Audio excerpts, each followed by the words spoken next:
बहुत दूर एक घना और हरा भरा जंगल था, जहाँ एक छोटी सी मेहनती और बेहद मासूम चिड़िया रहती थी। टुनटुनी चिड़िया। उसका अपना घर तो नहीं था और ना ही खाने को भरपेट दाना, लेकिन उसके भीतर एक सपना था, खेती करने का सपना।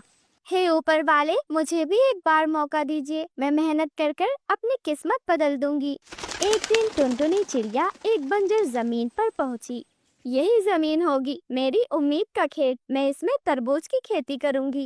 तभी उड़ते हुए कालू कौवा और सुंदरी कौवी वहां पर पहुंच जाते हैं। ओ टुनटुनी, तुम यही खेती करने वाली हो, वो भी तरबूज की। तुम्हें पता है ये मिट्टी पानी तक नहीं पकड़ती, तरबूज कैसे उगेंगे? हमारे पास तो खाद है, मशीनें हैं, और तुम्हारे पास दो टूटे फूटे फावड़े और सपनों की गठरी। तरबूज ही मेरा सपना है। मैंने बहुत सोचा, कृपया मुझे रोकिए मत। मैं मेहनत करूंगी और ऊपर वाले पर भरोसा करूंगी। सपनों से पेट नहीं भरता टुनटुनी, ये जंगल तुम्हें हमेशा गरीब चिड़िया ही कहेगा। अरे बाजरा या मूंगफली उगाती तो समझ में आता, तरबूज वो भी अकेले। फिर मत कहना हमने रोका टोका नहीं था। लेकिन टुनटुनी चिड़िया चुपचाप अपने खेतों में जुट गई। हर दिन वो मिट्टी में बीज डालती, पानी देती और दुआ करती। जंगल के दूसरे किनारे से कालू और सुंदरी उसे देखकर हैरान थे। कालू, देखो तो जरा, कल तक सूखी जमीन थी और अब तो हरियाली आ गई है। सुंदरी, एक गरीब चिड़िया, वो भी हमसे बेहतर, मैं ये कभी नहीं मान सकता। तो कालू, फिर से अपना वही तरीका अपनाओ, अपना पुराना तरीका। कोई चाल चलो कालू। हाँ ठीक है सुंदरी, आज रात उसके खेत में कीड़े छोड़ देता हूँ, उसके सारे तरबूज सड़ जाएंगे। और अगली रात कालू कौवे की पोटली में कुछ कीड़े थे। वो चुपचाप टुनटुनी के खेत में गया। अब तो देखती जा टुनटुनी, तेरे मीठे सपने कैसे गलते हैं।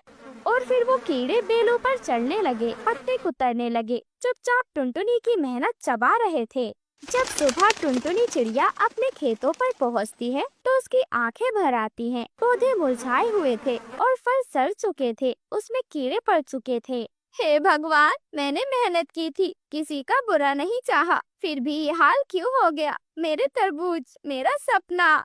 टुनटुनी चिड़िया पेड़ के नीचे बैठकर रो रही थी। तभी एक चमकदार रोशनी जमीन पर उतरती है। जमीन पर चमक फैल जाती है और उससे एक जादुई खरगोश निकलता है। एक सफेद खरगोश, चमचमाता हुआ। उसकी आंखों में ममता थी।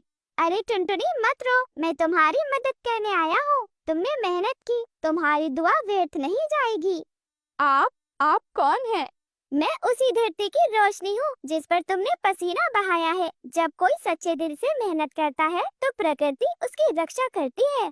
और फिर खरगोश ने अपनी चमचमाती हुई पूंछ से जमीन को छुआ और चमत्कार हो गया। मुरझाए हुए पौधे फिर से हरे हो गए और बेलों पर बड़े बड़े रसदार तरबूज लटकने लगे। ये कैसे हुआ?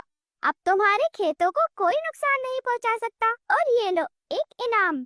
जब टुनटुनी चिड़िया पीछे मुड़ती है, वहाँ पर एक सुंदर चमचमाता हुआ तरबूज का घर खड़ा था। गोल गोल गुलाबी हरे रंग का घर, जिसकी खिड़कियाँ सफेद तरबूज के बीच जैसी दिखती थी। ये मेरा घर है।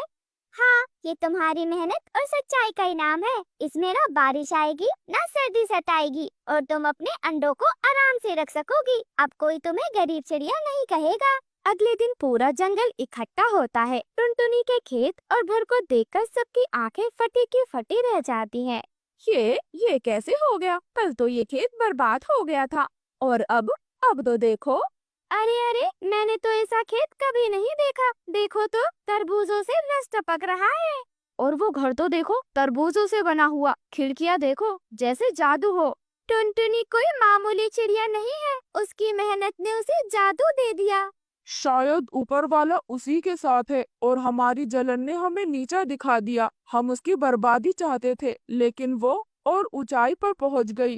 जंगल में पहली बार कालू कौवा बिल्कुल चुप था। उसकी आंखों में पछतावे की चमक थी। वहीं टुनटुनी चिड़िया अपने तरबूज के घर में बैठी हुई थी। पास में कुछ अंडे और चेहरे पर संतोष की मुस्कान थी। शुक्रिया ऊपर वाले, आपने मेरी मेहनत और सब्र को सुना। जब दिल से मेहनत करो, सच्चाई के साथ चलो, तो धरती, आसमान और प्रकृति सब तुम्हारे साथ होते हैं। और जो दूसरों की खुशियों को जलाने निकलते हैं, वो अक्सर खुद राख बन जाते हैं।